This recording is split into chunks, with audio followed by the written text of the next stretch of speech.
Bismillahirrahmanirrahim. Alhamdulillah. Summa alhamdulillah. As-salatu was-salamu ala rasulillah wa ala alihi wa sahbihi ajma'in. Amma ba'd. Rabbi shrah li sadri wa yassir li amri wahlul 'uqdatan min lisani yafqahu qawli. எனது அன்பிற்கும் மதிப்பிற்கும் உரிய இந்த மாவனல்லை பிராந்தியத்தை சேர்ந்த மாவனல்லை சேர்ந்த சகோதரர்களே, முதலில் இந்த இடத்திலே என்னை அழைத்து உங்களோடு சில விடயங்களை பகிர்ந்து கொள்வதற்காக சந்தர்ப்பம் தந்த ஜமாத்தின் ஏற்பாட்டாளர்களுக்கும் நன்றி சொல்லி, உங்களோடு இந்த விடயங்களை பகிர்ந்து கொள்வதற்காக கிடைத்த இந்த சந்தர்ப்பம் அல்லாஹு தாலா எனக்கு தந்த அருள்களில் ஒன்று. அல்லாவின் கலாமான, அல்லாவின் பேச்சான, அவனது நூறான ஒளியான அல்லாஹு தாலா பல வார்த்தைகளால் வர்ணிக்கின்ற ஹுதா, நூர், கிதாப், இவ்வாறு ஒரு நூரை, ஒரு ஒளியான இந்த வழிகாட்டலாக இருக்கின்ற இந்த குர்ஆனின் சில ஆயாக்களை, அதில் நாங்கள் படித்து தெரிந்து கொண்ட சில விடயங்களை, நாங்கள் அதை எவ்வாறு பார்க்கிறோம், எவ்வாறு விளங்கிக் கொள்கின்றோம் என்ற சில விடயங்களை உங்களோடு பகிர்ந்து கொள்ள கிடைக்கின்ற இந்த சந்தர்ப்பம், இது ஒரு ரப்பானியூனுக்குரிய ஒரு சந்தர்ப்பம். எனவே நான் அதனை விரும்புகிறேன். நீங்களும் இதில் சேர்ந்து கொள்ளுகிறீர்கள். அல்லாஹு தாலா குர்ஆனிலே சொல்லுகின்றான், குனு ரப்பானியூன, நீங்கள் ரப்போடு சேர்ந்தவர்களாக இருங்கள். அப்போ நாங்கள் எப்படி ரப்போடு சேர்ந்தவர்களாக இருக்கிறது? இந்த அந்த வசனம், அந்த சொல் எப்படி வருதுன்றா ரப்பானியூன். இப்போ நாங்கள் அதை இப்படி சொல்லலாம், அது அழகான ஒரு சொல். இப்போ நாங்கள் மாவனல்லையை சேர்ந்தவர்கள்னு சொன்னால் அதை சும்மா நான் இந்த அரபு அப்படி சொல்லணும்னு சொன்னால் மாவல் என்ன யூன் அப்படி சொல்கிற மாதிரி, ரைட்? மாவனல்லையை சேர்ந்தவர்கள். அது மாதிரி அல்லாஹ் சொல்கிறான் ரப்பானியூன், நீங்கள் ரப்போடு சேர்ந்தவர்களாக நீங்கள் இருங்க.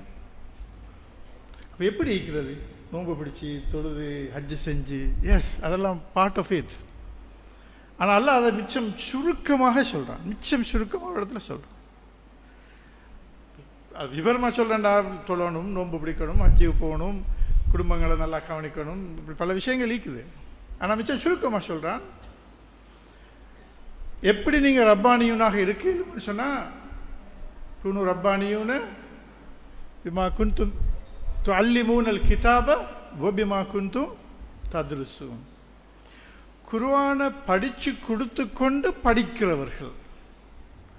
ஒன் வேட் இல்லை. இப்போ எங்களுக்கு அல்லாஹ் சொல்லலை நீங்கள் குர்ஆனை படித்து கொடுத்தீங்கன்னா நீங்கள் ரப்பானியூனாக இருப்பீர்கள்னு சொல்லி. ஏன்னா குர்ஆனை படித்து கொடுத்து கொண்டு ஒரு ஆளுக்கு குர்ஆனை படித்து கொடுத்து கொண்டு மட்டும் இயலாது. ஏன்னா குர்ஆன் ஒரு கடல், ஒரு கடல். அதை படித்து கொடுத்து கொண்டு மட்டும் இருந்தால் அப்படி செய்ய இயலாது. ஏன்னா அவரும் தொடர்ந்தும் அதை படித்து கொண்டு தான் படித்து கொடுக்க வேண்டும். ஏன்னா குர்ஆன் தொடர்ந்தும் அந்த சிந்தனையை, அறிவை, ஆத்மீகத்தை, அந்த ஈமானிய உணர்வுகளை இதை தந்து கொண்டே இருக்கும். இது தொடர்ந்து சார்ஜ் பண்ணிக்கொண்டே இருக்கும். நாங்கள் காரில் பெட்ரோல் அடித்தோம்னா, நீங்கள் ஃபுல் டேங்க் அடித்தால், ஃபுல் டேங்க் அடிச்சுட்டு நாங்கள் ஒரு ஃபுல் டேங்க் அடித்து ரைட் ஒரு 250 கிலோமீட்டர் ஓடையில் பண்ணுவீங்களா, 300 கிலோமீட்டர் ஓட்டுறோம். அப்போ இருக்கிற டேங்க்கில் இருக்கிற பெட்ரோலை வச்சுக்கொண்டு நாங்கள் 300 கிலோமீட்டர் ஓடி முடிச்சுட்டா அது புறணி செய்கிறது. எனவே குர்ஆனில் இருக்கிறத சொல்லி கொடுத்து முடிக்கிறது, அதாவது சொல்லிக் கொடுக்கிற ஒருவர் அவர் படிக்கிறவராக இருந்தால் மட்டும்தான் படித்து கொடுக்கிறவராக இருக்கலாம். அது ரப்பானியூனாக இருக்க வேண்டும் என்று சொன்னால், ரப்போடு சேர்ந்த ஒரு மனிதராக இருக்க வேண்டும் என்று சொன்னால், எங்கள்கிட்ட இருக்க வேண்டிய 2 குவாலிஃபிகேஷன். ஒன்று, நாங்கள் குர்ஆனை படித்து கொடுக்கிறவர்களாக இருக்க வேணும், அதே நேரம் படிக்கிறவர்களாக இருக்கணும். நீங்கள் படித்து கொண்டு படித்து கொடுக்குறது, குர்ஆனை படித்து கொடுக்குற இந்த சர்க்கிளில் நீங்கள் வந்து சேரலும் என்று சொன்னால் நீங்கள் ரப்பானியூன், ரைட்? ரப்போடு சேர்ந்த மனிதர்கள். எவ்வளோ அழகான ஒரு விஷயம் என்று பாருங்கள். நாங்கள் ரப்போடு சேர்ந்த மனிதர்களாக இருந்தால், ஹவு பியூட்டிஃபுல் இட் இஸ். எனவே அந்த வகையில் இப்படியான சந்தர்ப்பங்களில் நாங்கள் குர்ஆனை படிக்கிறோம், படித்து கொடுக்குறோம். படித்து கொடுக்கறதுக்காக படிக்கிறோம். அதுவும் படித்து கொடுக்கறதுக்காக படிக்கிறது மட்டுமல்ல, வாழ்க்கைக்காக படிக்கிறோம்.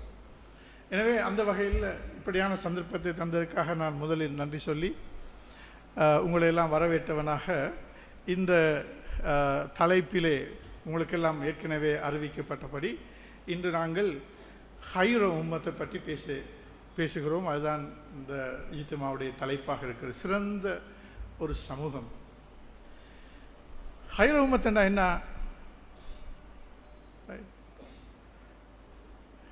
ஒரு சிறந்த சமூகம்.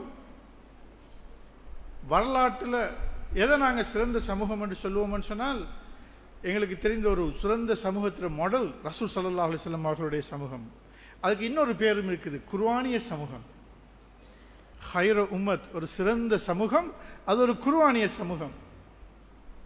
அந்த ஹைர உம்மத்துக்கு 3 அடையாளங்களை அல்லாஹ் தஆலா குர்ஆன்ல சொல்றாங்க. எது சிறந்த சமூகம்?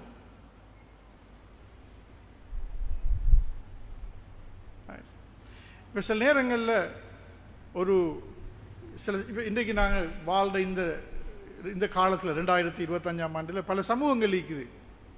மேற்கத்தியத்தில் சில சமூகங்கள் இருக்குது, ஆப்பிரிக்காவில் சமூகங்கள் இருக்குது, ஏசியாவில் இருக்குது, பல நாடுகளில் பல சமூகங்கள் இருக்குது.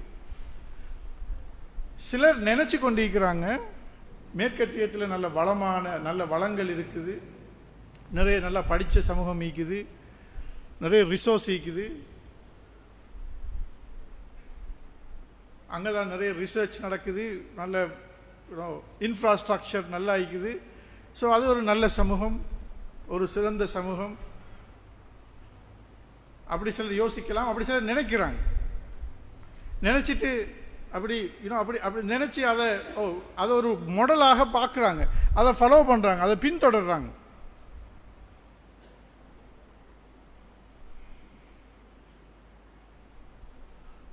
ஆனால் அப்படியான சமூகங்கள் ஒரு சிறந்த சமூகம் அல்ல, ஒரு குர்ஆனிய சமூகம் அல்ல. அந்த சமூகங்கள் இப்போ எந்த அளவுக்குன்னு சொன்னால் உங்களுக்கு தெரியும், நீங்கள் கேள்விப்பட்டிருப்பீங்க, எல்லாருக்கும் தெரிஞ்ச விஷயம். நாங்கள் அதாவது இன்றைக்கி காசாவில் நடக்கிற விஷயங்கள், ரைட், இந்த மற்ற ஒரு அபிவிருத்தி அடைந்த நாடுகள் என்று சொல்ல நாடுகள் எல்லாம் மனிதாபிமானம் இல்லாமல் இருக்குது, மனித நேயம் இல்லாமல் இருக்குது,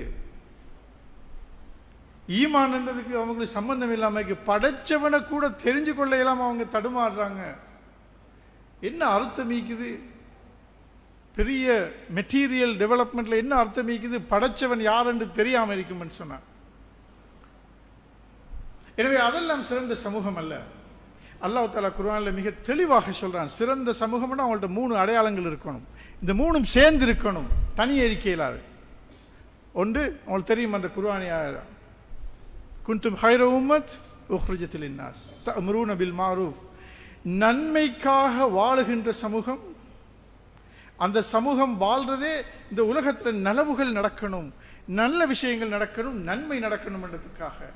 உலகத்தில் நன்மை நடக்கணும்னு சொன்னால் முதலாவது எங்களோட வீட்டில் அந்த நன்மை நடக்கணும், எங்களோட குடும்பத்தில் நடக்கணும். எனவே ஹைர உம்மத் எங்கே தெரியுமா ஸ்டார்ட் ஆகுது? எல்லாரும் நாங்கள் உம்மத்தை பற்றி பேச போக்கில் நாட்டை பற்றியும் சமூகத்தை பற்றியும் தான் யோசிக்கிறேன். ஆனால் நாங்கள் எதை யோசிக்கணும்னு சொன்னால் குடும்பத்தை பற்றி ஃபஸ்ட்டுக்கு யோசிப்போம். இப்போ நான் அதாவது ஒரு சமூகம் என்று சொல்கிறது ஒவ்வொரு குடும்பமாக, ஒவ்வொரு குடும்பம் சேர்ந்து தானே சமூகம். எனவே இந்த அடையாளங்களை நாங்கள் எங்களோட குடும்பத்தில் ஃபஸ்ட்டுக்கு ஸ்டார்ட் பண்ணுவோம். அதாவது குடும்பத்தில் நலவுகள் நடக்கணும், நன்மைக்காக நாங்கள் வாழணும், அதை நாங்கள் ஏவணும். ஏவுறன்னு சொல்லுது அதை we have to command good. நல்ல விஷயங்களுக்காக அந்த குடும்பத்தில் எங்களோட சமூகத்தில் நலவுகள் நடக்க வேணும் என்பதற்கு நாங்கள் முன்னுக்கு ஃப்ரண்ட் லைனில் நாங்கள் இருக்கணும். உதாரணமாக சொல்லுங்கள், இப்போ குடும்பத்தில் ஒரு பிரச்சனை, இல்லாட்டி குடும்பத்தில் ஒரு தேவை, அது எங்களோட வீட்டில் அல்லது எங்களோட எங்களுக்கு நெருக்கமான எங்களோட இன்னர் ஃபேமிலியில் இல்லாட்டி எங்களோட எக்ஸ்டெண்டட் ஃபேமிலியில் ஒரு விஷயம் நடக்க போகுது. அப்போ அந்த குடும்பத்தில் ஒரு நலவு நடக்கிறதுக்கு நாங்கள் முன்னுக்கு நிற்கிறோமான்னு நாங்கள் பார்ப்போம், ஃப்ரண்ட் லைனில் இருக்க வேணுமா. அது மாதிரி அந்த குடும்பத்தில் ஒரு பிழை நடக்குது என்று சொன்னார், ஒரு அநியாயம் நடக்குது என்று சொன்னார், குர்ஆனுக்கு சுன்னாவுக்கு மாற்றமான கொள்கைகள் சிந்தனைகள் அங்கே இருக்கும் என்று சொன்னார். உதாரணத்துக்கு சொல்லுவோமே, இப்போ எங்களோட குடும்பங்களில் எங்களோட சமூகத்தில் இருக்குது சீதன கொடுமை இருக்குது. எத்தனையோ பெண்கள் பெண்பிள பிள்ளைகள் சில ஏரியாக்கள் வெளிநாடுகளுக்கு போகிறாங்க சீதனத்தை சம்பாதிக்கிறதுக்காக. அப்படி போய் பல கேசஸ் என்கிட்ட இருக்குது, நான் அப்புறம் டைம் கிடைச்சா சொல்கிறேன். இது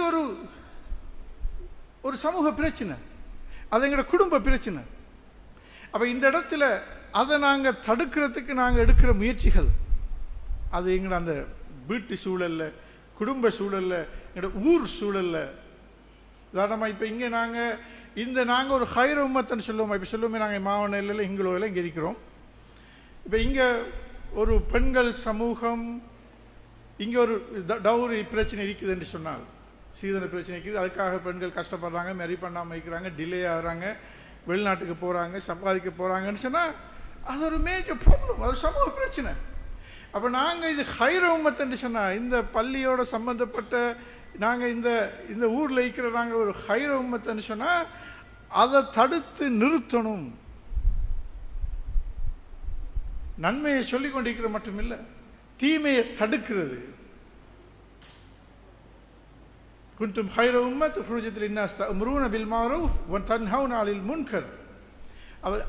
அதை தடுத்து நிறுத்தின ஒரு சின்ன உதாரணம் மாத்திரம் நான் சொன்னேன். நான் பல விஷயங்கள் நாங்கள் பேசுவோம். மூணாவது ஒரு பண்பு இருக்குது. இந்த 3 பண்பையும் தான் நாங்கள் இன்றைக்கு பேச போகிறோம். மூணாவது பண்பு என்ன சொன்னால், துமினூன பில்லாஹ், அவங்க அல்லாஹ்வோட ஈமான் கொண்டவர்களாக இருப்பாங்க. Very simple. நீங்கள் ஒரு நல்ல சமூகம், நீங்கள் நல்ல சமூகம்னா இந்த 3 அடையாளங்கள் தான் அவங்கள்ட்ட இருக்கணும். இது அழகா குர்ஆனில் மிக தெளிவாக சொல்கிறாங்க. நீங்கள் நன்மைக்காக வாழ்கிற ஒரு சமூகம் என்று சொல்ல போக்கில் நாங்கள் அதை எங்களுக்கு எடுத்துக்கொள்ளணும். ஒரு சமூகம் நன்மைக்காக வாழ்கிற இல்லை, சமூகம் எப்படி வாழ்கிற, சமூகம்ன்றது நான் எக்ஸிஸ்டிங், சமூகம் என்று ஒன்று இல்லை. சமூகம் என்ற சொல்வது நானும் நீங்களும் தான். அப்போ எனவே நான் நன்மைக்காக வாழ்கிறேனா, என்ற குடும்பத்தில் நன்மை நடக்கணுன்றதுக்கான அந்த ஸ்டெப்ஸ், அந்த இதுகளை நான் எடுக்கிறேன்னா, குடும்பத்தில் இருக்கிற அநீதிகள் நடக்குதா, அநியாயங்கள் நடக்குதா, பாவங்கள் நடக்குதா, அதை தடுக்கிறதுக்கு, அதை இல்லாமக்கிறதுக்கு நான் என்ன செய்கிறேன், இது ரெண்டோட சேர்த்து நான் ஒரு ஈமான் உள்ள ஒரு மனிதனாக வாழ்கிறேனா என்றது அதை நாங்கள் பார்த்துக்கொள்ளணும். இது 3 தான் இன்றைக்கு நாங்கள் தலைப்பாக எடுத்த ஹைர உம்மத்துடைய மிக முக்கியமான அடையாளங்கள். இன்னும் குர்ஆனிய சமூகத்தை பற்றி அல்லாஹ் தஆலா பல இடத்துல சொல்கிறான். ஆனால் அந்த ஹைர உம்மத் என்று சொல்கிற அந்த குர்ஆனிய சமூகத்தில் அந்த அடிப்படையாக அதில் அந்த பேசிக்கை சமரைஸ் பண்ணி எடுத்தால் இந்த 3 பண்புகளும் அங்கே இருக்கும். அப்போ நாங்கள் ஒவ்வொருத்தரும் எங்களே தொட்டு பார்த்து கேட்டுக்கொள்வோம், நான் நன்மைக்காக வாழ்கிறேனா, நானும் என்ற ஜொப்பும் என்ற வீடும் என்ற உழைப்பும் என்ற கடையும் என்ற பிஸ்னஸும் என்ற தொழிலும் என்று நான் அப்படியே இருக்கிறேனா, அல்லது அதுக்கு அங்கால போய் இங்கே நன்மை நடக்கணுமே, இந்த பூமியில் நலவுகள் நடக்கணுமே, அதுக்கான ஏன்ற டைம் என்னத்தை நான் கொடுக்குறேன், அதுக்காக நான் என்ன செய்கிறேன்றதை நாங்கள் ஒவ்வொருத்தரும் கேட்டுக்கொள்வோம். எங்களுக்கு ஒவ்வொருத்தருக்கும் செய்யலை. சில நேரம் நான் எனக்கு செய்ய இருக்கிற நன்மைக்காக நான் வாழ இருக்கிற வாழ்க்கை அல்லது நான் எடுக்கிற ஸ்டெப்ஸ் சில நேரம் வித்தியாசமாக இருக்கும். நீங்கள் செய்கிறத விட ஒவ்வொருத்தர்கிட்ட அவங்க வாழ்கிற சூழல், இருக்கிற இடம், செய்கிற ஜாப், குடும்பத்தில் நேச்சர், இதை வச்சு ஒவ்வொருத்தரையும் நன்மை செய்கிற அந்த நேச்சரும் தேவையும் வித்தியாசமாயிருக்கும். ஆனால் ஒன்று நடக்கணும் என்னன்னு சொன்னால், நானும் என்ற ஜொப்பும் என்ற பாடும் நானும் பள்ளியுமாக இருக்கிறேன். சிலாக்கள் அப்படி சொல்கிறது, ஏன்னா நானும் என்ற பள்ளியும் என்ற ஜொப்பும், அல்ஹம்துலில்லாஹ், லைஃப் கோஸ் ஆன், லைஃப் நல்லா போகுது, நானும் என்ற ஜொப்பும் பள்ளியும் மாஷா அல்லாஹ் டைமுக்கு தொழுறது, ஆஜியத் தொழுறேன், எஸ் குட். ஆனால் அங்கே நன்மை நீங்கள் ஏவல்லையே, அங்கே நன்மை நடக்கலையே, அதுவல்ல நன்மையை ஏவுறன்னு சொல்கிறது. அதாவது அப்படி இல்லை. நாங்கள் ஒரு குர்ஆனிய சமூகத்தில் இருக்கிறோம். அந்த சமூகத்தில் அது குர்ஆனிய சமூகத்தில் தான் இருந்தாலும் இது தொடர்ந்து நடக்க வேண்டிய ஒரு விஷயம். அதுபோல தீமைகள் தடுக்கப்படணும். command good அதே நேரம் முர்பில் மாரூஃப் அதாவது குன்தும் ஹைர உம்மத்து உக்ரிஜத் லின்னாஸ் தஅமுரூன பில் மாரூஃப் வ தன்ஹவுன அனில் முன்கர் வ துமினூன பில்லாஹ். தீமைகள் தடுக்கிறது, மூணாவது ஈமானோட வாழ்றது. இந்த 3 விஷயத்திலையும் நாங்கள் இப்போ நான் கொஞ்சம் எனக்கு ஃபோக்கஸ் பண்ண போகிற ஒரு விஷயம் எங்களோட அடுத்த பரம்பரை எப்படி நாங்கள் இதுக்காக செஞ்செடுக்கிறது. சில நேரம் நாங்கள் எங்களோட பரம்பரை நாங்கள் வயசாளிகள் நாங்கள் போயிட்டு இப்போ 50-60 வயசானது பிறகு ரைட் யூனோ நாங்கள் மிச்சம் பல ஆண்டுகள் நாங்கள் வாழ்ந்துட்டோம். ஆனால் எங்களுக்கு மிக முக்கியமான பரம்பரை எங்களோட பிள்ளைகள் அடுத்த பரம்பரையை இப்படியான ஒரு ஹைர உம்மத்தாக எப்படி மாற்றுறது, ஒரு குர்ஆனிய சமூகமாக எப்படி மாற்றுறது, அதை எங்களுக்கு செய்யலாம், நாங்கள் செய்யணும். இப்போ இன்றைக்கு நாங்கள் அந்த ஒரு குர்ஆனிய சமூகமாக மாறுறதுக்குரிய அந்த யூனோ என்வாயன்மெண்ட், அதுக்குரிய சூழலை நாங்கள் எங்களோட பிள்ளைகளுக்கு கொடுத்தோம்னா அவங்க வருவாங்க. இப்போ இந்த குர்ஆன் ஆயாவில் இந்த 3 விஷயம் சொல்லி படிச்சு தானே ரைட். நீங்கள் ஹைர உம்மத்துன்னு சொன்னால் இது 3 செய்ய வேணும்னு சொல்லி அது அடுத்த பரம்பரைக்கும் எந்த அளவு முக்கியம். இப்போ நீங்கள் எடுத்த தலைப்பு அது குர்ஆன்ல இருக்கிற ஒரு தலைப்பு தான். அது சும்மா அந்த அதாவது நீங்கள் சும்மா யோசிச்சு எடுத்திருந்தாலும் ஐ டோன்ட் நோ, அப்படி சும்மா யோசிச்சு எடுத்திக்க மாட்டீங்க, நீங்கள் திங்க் பண்ணி தான் எடுத்துப்பீங்க. ஏன்னா ஹைர உம்மத்தாக நாங்கள் இருக்கணுமென்ற இந்த ஹைர உம்மத்துடைய அடையாளங்களை அடுத்த பரம்பரைக்கு நாங்கள் படித்து கொடுக்க வேணும் என்றதும் குர்ஆன்ல இருக்குது. சரி, அல்லாஹ் தஆலா சும்மா அந்த பரம்பரை ஹைர உம்மத்தை பற்றி சொல்லிட்டு அடுத்த பரம்பரைக்கும் இந்த ஹைர உம்மத்தின் அடையாளங்களை படித்து கொடுங்க, காட்டி கொடுங்க, செய்யுங்க என்றதும் அதில் இருக்குது. அது எங்கே இருக்குது? சூரா லுக்மான்ல இருக்குது, அதை பாருங்க.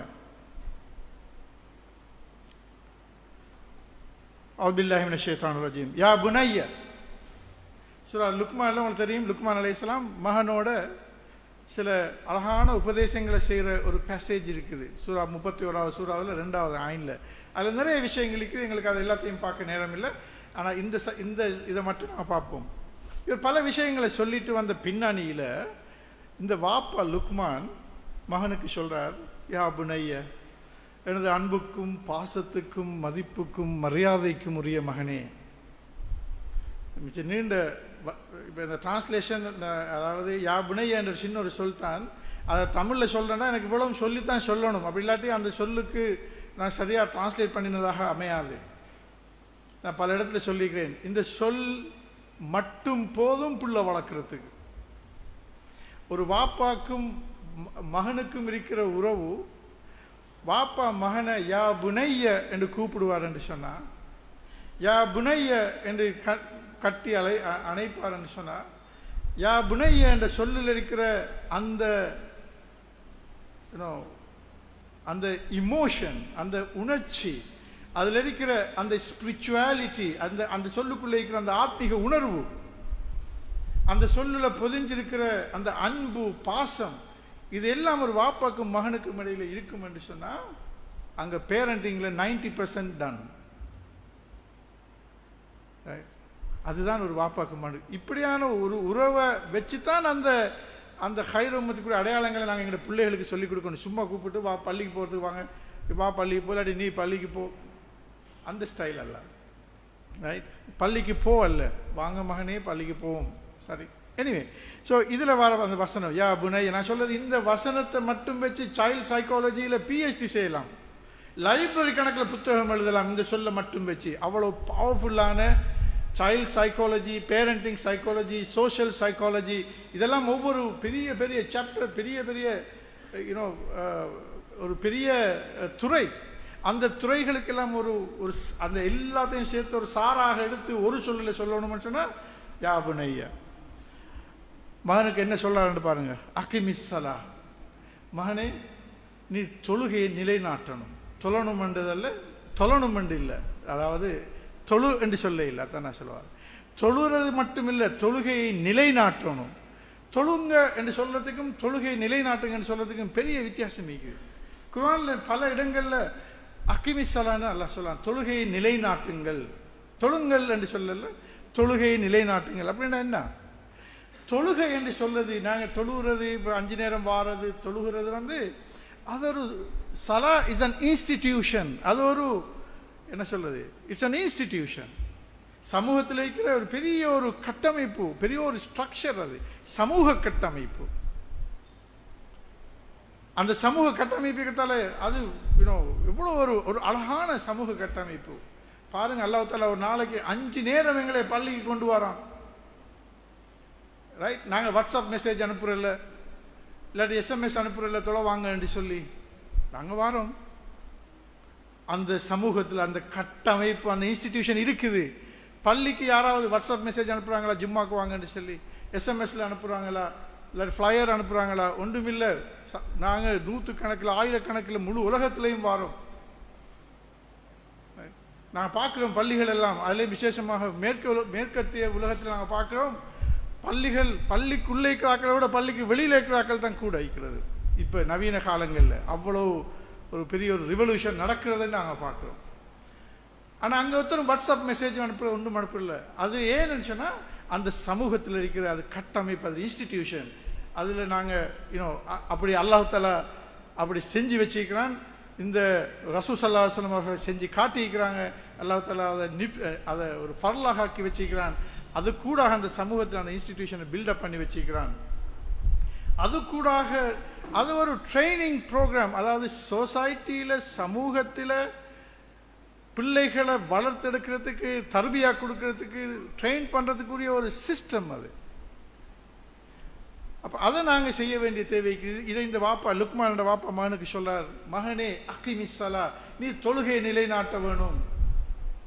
இப்போ தொழுகையை நிலைநாட்ட வேணும்னு சொன்னால் அந்த தொழுகை என்ற விஷயத்தில் நீ மிக கவனமாக இருக்கணும். நீ தொழணும். ரைட், அந்த தொழுகையில் நீ அல்லாஹ்வோட கனெக்ட் ஆகணும், ஹுஷுவோடு இருக்கணும்.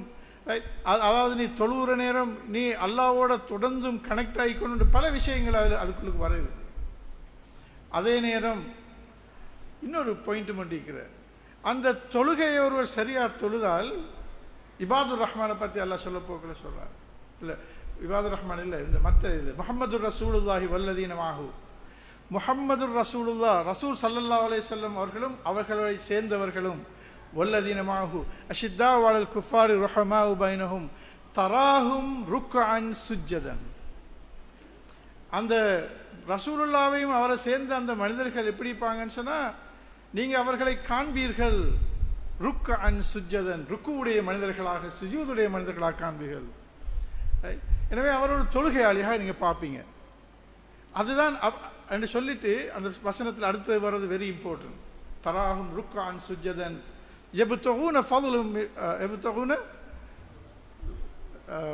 முஹம்மது ரசூலுல்லாஹி வல்லதீன மாஹு அஷித்தா அலல் குஃபார் ரஹமாஉ பைனஹும் தராஹும் ருக்அன் சுஜ்ஜதன் யப்தகூன ஃபضலும் மினல்லாஹ் சீமாஹும் ஃபீ வுஜூஹிஹிம் மின் அஸரிஸ் சுஜூத். It's very important. சுஜூதின் அடையாளம், இந்த வசனத்தை நல்லா பாருங்க.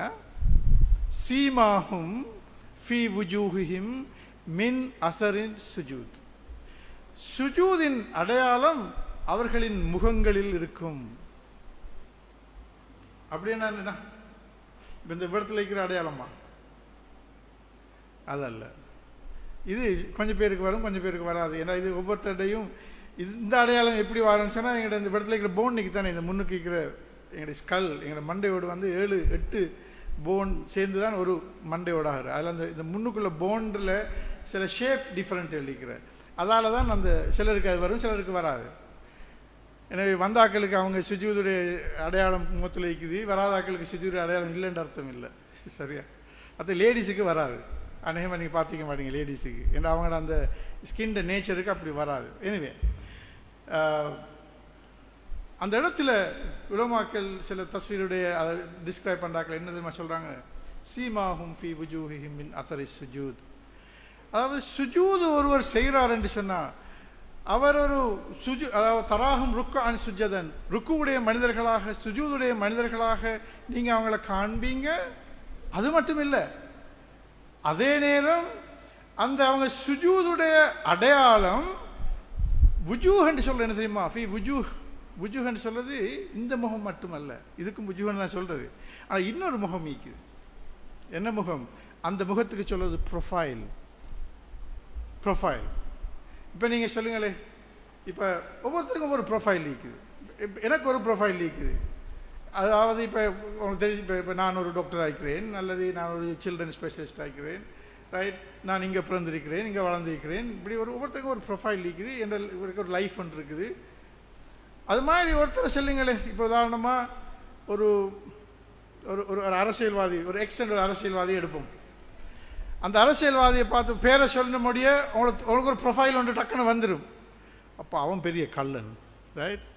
அவர் தான் குடு கடத்துறவர், அப்படி ஒரு ப்ரொஃபைல் ஒன்று வந்துடும். இன்னொருத்தரை பார்த்தா ஓ அவர் வட்டி கொடுக்குறாரு, இன்னொருத்தரை பார்த்தா ஓ அவரோட பிஸ்னஸ் எல்லாம் பண்ண இயலாது. அப்போ ஒவ்வொருத்தருக்கும் ஒரு ப்ரொஃபைல் ஒன்று வரும். அது அந்த அந்த ப்ரொஃபைல் தான் வுஜூ. எனவே ஒருவர் சுஜூது செய்வார் என்று சொன்னால் அவருடைய லைஃப்ல அந்த ப்ரொஃபைல் வரும். அவருடைய பிஸ்னஸ் எப்படி இருக்கும்? அந்த சுஜூதின் அடையாளம் பிஸ்னஸ்ல இருக்கும். அந்த சுஜூதின் அடையாளம் அவருடைய குடும்பத்தில் இருக்கும். அவருக்கும் கணவனுக்கும் மனைவிக்கும் இருக்கிற உறவில் இருக்கும். அந்த சுஜூதின் அடையாளம் அவருடைய பிள்ளைகள்ல இருக்கும். சுஜூதின் அடையாளத்தை அவர் குடும்பத்தில் காணுவாரு. அதாவது இந்த சுஜூதின் அடையாளம் சீமாஹும் ஃபீ வுஜூஹிஹிம் மின் அஸரி சுஜூத். சுஜூதின் அடையாளம் அவங்களுடைய ப்ரொஃபைலில் இருக்கும். ஒவ்வொருத்தருக்கும் ஒவ்வொரு ப்ரொஃபைல் இருக்குது. எங்களோட ப்ரொஃபைலை காண்ட உடனே அது நாங்கள் ஒரு ஒர்க் பண்ணுற மாட்டோம், அந்த ஒர்க்கில் எங்களுக்கு ஒரு ப்ரொஃபைல் இருக்குது. ஒரு டீச்சராக இருந்தால் அதில் ஒரு ப்ரொஃபைல் இருக்குது. அப்போ ஒவ்வொரு எங்களோட ஜாப்லையும் ஒவ்வொன்றிலையும் அந்த அடையாளம் இருக்கும். அப்படியான அடையாளத்தை அந்த ப்ரொஃபைலை பில்டப் பண்ணி ஒரு ருக்குவுடைய சுஜூதுடைய மனிதர்களாக இது ஒரு இன்ஸ்டிடியூஷனாக பில்டப் பண்ணுறதுக்கு தொழுகையை, அதுதான் அகீமுஸ் ஸலாத். வாப்பா இந்த மகனுக்கு அடுத்த பரம்பரைக்கு சொல்றார், இந்த ஹைர் உம்மாவாக வரணும் என்றதுக்கு, குர்ஆனிய சமூகமாக வரணும் என்றது, குர்ஆனிய சமூகமாக ஹைர் உம்மாக அல்லாஹ் சும்மா சொல்லிட்டு மட்டும் விடல, லுக்மான் அலைஹிஸ்ஸலாத்தை கொண்டு அடுத்த பரம்பரைக்கும் அல்லாஹ் தஆலா சொல்றான். எப்படி? அகீமுஸ் ஸலாத். இன்னும் திரும்ப இது வருது. இப்போ நாங்கள் சொன்னோம் தானே, ஹைர் உம்மத்துக்கு முந்தைய குர்ஆன் ஆயத்தில் 3 அடையாளம். முர்பில் மவ்ரூஃப் வன்ஹானில் முன்கர். இங்கே என்ன சொல்றான்னு பாருங்க. யா புனைய அகீமிஸ் ஸலாத் முர்பில் மவ்ரூஃப். மகனே நீ நன்மைக்காக வாழணும். மகனே, you have du command good. நீ நன்மையை கமாண்ட் பண்ணணும். ஏவுற என்று சொல்றது அது அல்ல, அது சரியான டிரான்ஸ்லேஷன். இப்போ நாங்கள் அப்படி தான் சொல்லுவோம், நன்மையை ஏவுதல். ஏவுதல் என்ன? You have du command. அந்த கமாண்டிங் பொசிஷனில் இருக்கணும் நன்மைக்காக வாழ்றதுக்கு. உதாரணமா இப்போ நாங்கள் வீட்டில், இப்போ நாங்கள் ஒருத்தர் இருக்கிறோம், நாங்கள் இருக்க போகல, ஓ இந்த இவர்கிட்ட இப்போ இங்கேண்டா இந்த வேலை செய்யலை. உதாரணமாக சொல்லுங்கள், இப்போ பகா கொடுக்குறது, இப்போ பகா கொடுக்குறதுக்கு தானே இப்போ ஆஃபீஸில், கவர்மெண்ட் ஆஃபீஸில் நடக்கும். இப்போ சில எம்பிமார் ஆக்கள் அரசியல்வாதிகள் எல்லாம் எடுப்பாங்க. ஆனால் சிலர் இருப்பாங்க, அவங்களுக்கு ஆக்களுக்கு தெரியும், ஓ இவர்கிட்ட போயிட்டு இந்த வேலை செய்யலை, இவர்கிட்ட போயிட்டு அந்த வேலை செய்யலை. ஏன்? அவன் தெரியும், அவர் எடுக்க மாட்டார். இவர் he commands good. அவர் நன்மைக்காக வாழ்றவர். he has the command. விளங்கிச்சா? அந்த அதாவது ஏவுற என்று சொல் மிச்சம் அந்த அந்த குர்ஆன் ஆயாவை மிச்சம் என்ன சொல்லுது, மிச்சம் குறைச்சி சொல்லுது. இட்ஸ் நாட் ஏவுற மட்டும் இல்லை. ஏவுறண்டா ஓகே நீங்கள் சாராயம் குடிக்காதீங்க, ஜினா செய்யாதீங்க, அதுவல்ல, அதுவும் தான். ஆனால் அதுக்கு மேலால you have du command good, right? அது உமர் பில் மஅரூஃப். அது இந்த பாப்பா மகனுக்கு சொல்றாரு, மகனே எங்கெல்லாம் நலவு நடக்கணுமோ அந்த இடத்துல நீ ஃப்ரண்ட் லைன்ல இருக்கணும்ன்றதான். அது கமாண்ட் பண்ணணும், நன்மைக்காக நீ போராடணும், நன்மைக்காக நீ வாழணும்.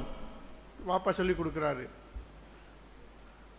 அப்போ எங்களோட பிள்ளைகளை நாங்கள் ஸ்கூலுக்கு அனுப்புகிறோம், யூனிவர்சிட்டிக்கு அனுப்புகிறோம், பிள்ளைகளை நல்லா படிச்சு, எஸ் குட். அதுக்கு மேலால் ஒன்றை கொடுக்கணும். சும்மா பிள்ளைகளை படிக்கிறது, ஸ்கூலுக்கு அனுப்புறது, சர்டிஃபிகேட் கொடுக்கறது, அதோட ஒரு ஜப் ஒன்று செய்கிறது, அப்படியே ஒரு சாதாரண வாழ்க்கை வாழ்றது அல்ல வாழ்க்கை. அதுவல்ல முக்கியமான லைஃப். அது ஒரு ஒரு ஒரு அது நாங்கள் இங்கே லிவிங்குக்கு தேவையானது. ஆனால் எங்களோட அந்த லைஃபுக்கு தேவையானது அது அல்ல. லைஃபுக்கு தேவையானது ஒரு மிஷனோட வாழ்றது. வாப்பா மகனுக்கு சொல்லி கொடுக்கிறார். இந்த இடத்துல ஒரு வாப்பா அடுத்த ஹைர உம்மத்தில் அடுத்த அடையாளத்துக்கு அடுத்த பரம்பரைக்கு வாப்பா சொல்லி கொடுக்குறாருன்னு சொன்னால், நீ ஒரு மிஷனோட வாழணும். சும்மா இன்னும் ஆஃபீஸுக்கு போகிறது சிலாக்கள் அப்படி இருக்கிறது தானே. நிறைய பேர் அவங்க ஜொப்பை செய்வாங்க, ஜொப்பை செஞ்சுட்டு வீட்டுக்கு வருவாங்க, தட்ஸ் இட். குடும்பம் நடத்துவாங்க, போவாங்க, வருவாங்க. அதுக்கு மேலால் உங்கள்கிட்ட ஒரு மிஷன் ஒன்று இருக்கணும்.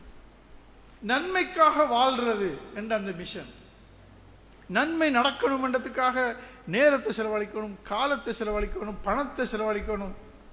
அப்படியான ஒரு மிஷனோட வாழ்றது தான் அந்த விஷயம். அந்த மிஷனோட வாழ்றது நாங்கள் தனியே செய்யவுமே இல்லை. அதுக்கு ஒரு டீம் ஒன்று வேணும், ஒரு குரூப் ஒன்று வேணும். அந்த டீமோட சேர்ந்து முழு சமூகமும் அதை செய்யணும். அதுதான் அந்த ஹைர உம்மத். அந்த இடத்துல அந்த சமூகம் தேவைப்படுது ஒரு மிஷனோட வாழ்றதுக்கு. அதை இந்த வாப்பா மகனுக்கு சொல்லி கொடுக்குறாரு. ஒன்ஹா அனில் முன்கர். மகனே திரும்ப தொடர்ந்து சொல்றாரு, மகனே நீ ஒரு நன்மை எப்படி கமாண்ட் பண்ணணுமோ அது மாதிரி எங்கெல்லாம் அநியாயங்கள் நடக்குதோ அந்த அநியாயத்துக்கு எதிராக போராடுற ஆளாக நீ இருக்கணும். அதை நீ தடுக்கணும். இன்றைக்கு எவ்வளோ அநியாயம் எங்கெல்லாம் நடக்குது. எங்களோட பிள்ளைகளை நாங்கள் கைட் பண்ணுறோமா அதை தடுக்கிறதுக்கு? இந்த கேள்வியை நாங்கள் கேட்கணும். எங்களோட பிள்ளைகள் ரெடியா? எங்களோட பிள்ளைகள் அந்த தடுக்கிற பொசிஷனில் இருக்கிறாங்களா? நன்மை அதை கொமாண்டிங் பொசிஷனில் இருக்கு. இது ரெண்டுக்கும் கொமாண்டிங் பொசிஷன் தேவை. நன்மையை வாழ வைக்கிறதுக்கும் ஒரு பர்சனாலிட்டி தேவை, கொமாண்டிங் பொசிஷன் தேவை. அதுக்கு பிள்ளைகளுக்கு ஒரு ட்ரைனிங் தேவை.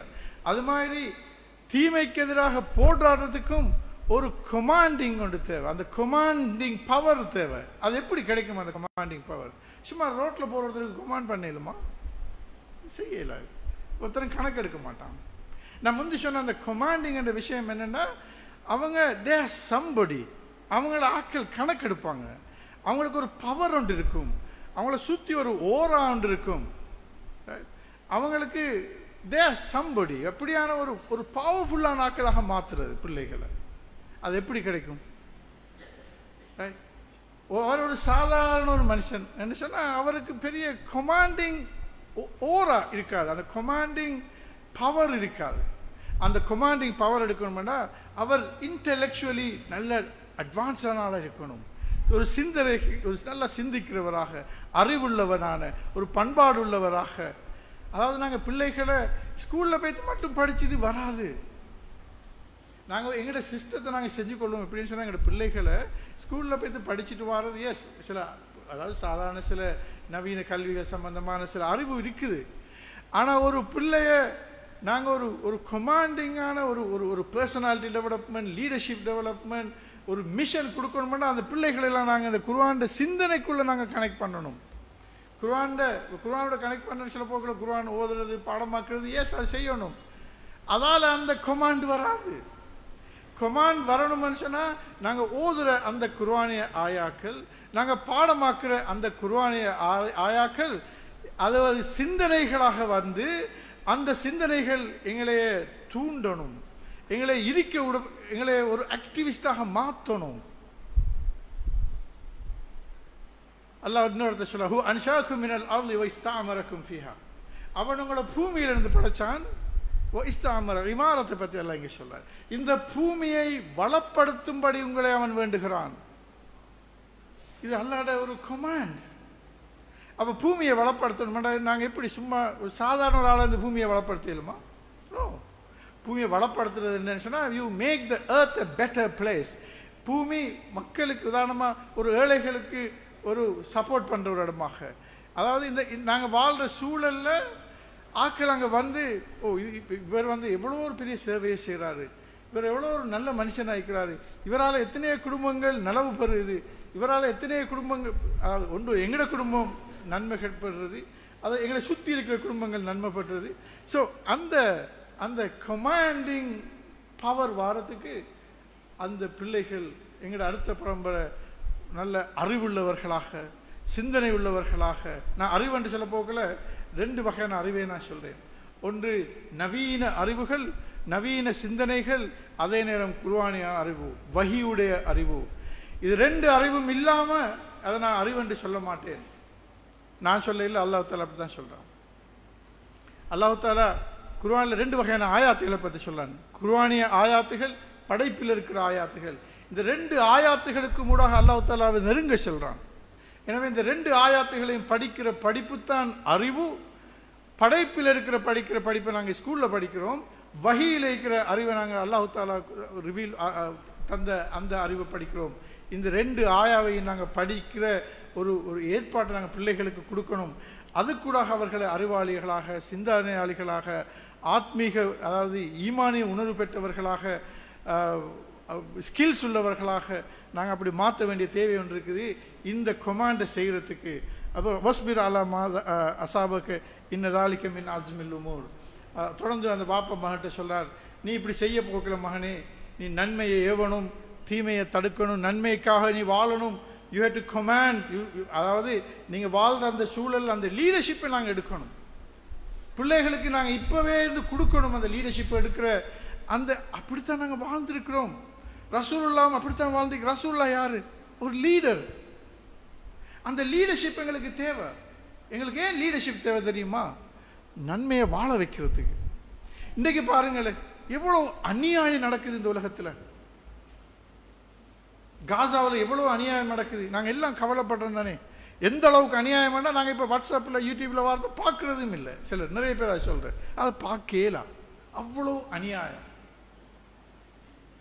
ஒரு வாப்பா ஒரு பிள்ளையோட தலையை பிடிச்சி வச்சுட்டு ஒரு ரைட், நீங்கள் அந்த வீடியோ பார்த்துப்பீங்க. உடம்புல அரைவாசி இல்லை, பொம்பில் போயிட்டுது. ரைட், பிள்ளை தலையை பிடிச்சி வச்சு கொண்டிருக்கிறார், பாதி உடம்பு மையத்து. எத்தனையோ நாளாக சாப்பாடு இல்லாமல் வந்து தவண்டு தவண்டு வந்து கஷ்டப்பட்டு சாப்பாட்டுக்கு நிற்கிறாங்க. டிரெக்டாக ஷூட் பண்ணுறான். இப்படியெல்லாம் அநியாயம் நடக்குது. ஆனால் எங்களுக்கு ஒன்றும் செய்யலாமே. என்ன காரணம்? லீடர்ஷிப் எங்கள்கிட்ட இல்லை. அந்த லீடர்ஷிப் அந்த ஜாயனிஸ்ட் கிட்ட தான் இருக்குது. அந்த மேற்கத்திய இருக்கிற ஜாயனிஸ்டுகளுக்கு அவங்கள்ட்ட அந்த லீடர்ஷிப் இருக்குது. அந்த லீடர்ஷிப்பை வச்சு அநியாயம் பண்றானுங்க. ஆனா அல்லாஹ் எங்களுக்கு சொல்றான், நீங்க இந்த அநியாயத்துக்கு எதிராக போராடுங்க. நீதி, அதாவது அமைதி வாரத்துக்கு, இந்த பூமி ஒரு அழகான இடமாக மாறுறதுக்கு, நன்மைகள் நடக்கிறதுக்காக இங்க கமாண்ட் பண்ணுங்க. அந்த அநியாயத்தை அப்போ எப்படி எங்களுக்கு அது செய்யலை? சும்மா நாங்கள் குர்ஆனை ஓதி ஓதி இருந்து பாடமாக்கி இருந்து அதை செய்ய இயலாது. நீங்கள் ஆக்ஷன் எடுக்கணும்.